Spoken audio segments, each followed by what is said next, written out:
బుద్ధ పూర్ణిమ అనేది గౌతమ బుద్ధుడి జననం, బోధి వృక్షం కింద జ్ఞానం పొందిన రోజు మరియు మహాపరినిర్వాణం అన్నీ ఒకేసారి గుర్తు చేసుకునే పవిత్రమైన రోజు. బుద్ధుడు చెప్పిన ఉపదేశాలు విద్యార్థుల జీవితానికి చాలా ఉపయోగపడతాయి.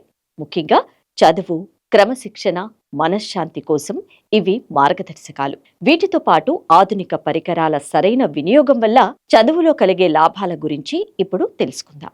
విద్యార్థులకు బుద్ధుని ముఖ్యమైన పాఠాలు: శ్రద్ధ, ఏకాగ్రత ముఖ్యం. బుద్ధుడు ఎప్పుడూ మనసును ఒక దానిపై నిలిపే అలవాటు పెంచుకోవాలని చెప్పారు. చదివేటప్పుడు మొబైల్స్, డిస్ట్రాక్షన్స్ ని దూరంగా పెట్టాలి. మధ్యమ మార్గం, బ్యాలెన్సింగ్. అతి చదువు, అతి వినోదం మంచివి కావు. చదువు, విశ్రాంతి, ఆట ఇలా అన్నింటికీ సమయం కేటాయించాలి. ఇక సహనం. ఫలితం వెంటనే రాకపోయినా కష్టపడుతూ ఉండాలి.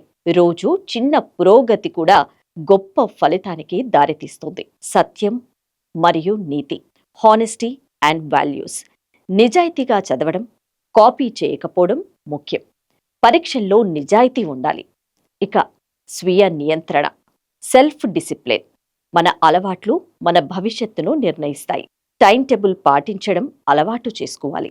విద్యార్థులు పెంచుకోవాల్సిన మంచి అలవాట్లు: రోజువారీ ప్రణాళిక, డైలీ ప్లానింగ్. ప్రతిరోజు ఏం చదవాలో ముందుగానే ప్లాన్ చేయాలి. మొబైల్ నియంత్రణ, చదివే సమయంలో సోషల్ మీడియాకి దూరంగా ఉండాలి.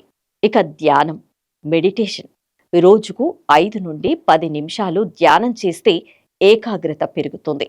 ఇక రివిజన్ అలవాటు, రోజు చదివినది తిరిగి చూసుకోవడం చాలా ముఖ్యం. ప్రశాంతంగా ఉండటం, టెన్షన్, ఒత్తిడి తగ్గించుకోవడం కోసం గాఢంగా శ్వాస తీసుకోవాలి. ఇక బుద్ధుడు చెప్పిన మార్గం చాలా సింపుల్. మనసు ప్రశాంతంగా ఉంటే జీవితం సులభమవుతుంది. విద్యార్థులు ఈ పాఠాలను తమ రోజువారీ జీవితంలో పాటిస్తే చదువులో మాత్రమే కాదు, జీవితంలో కూడా విజయం సాధించగలరు. ఈ బుద్ధ పౌర్ణమి నాడు మంచి ఆలోచనలు, మంచి అలవాట్లు ప్రారంభిద్దాం.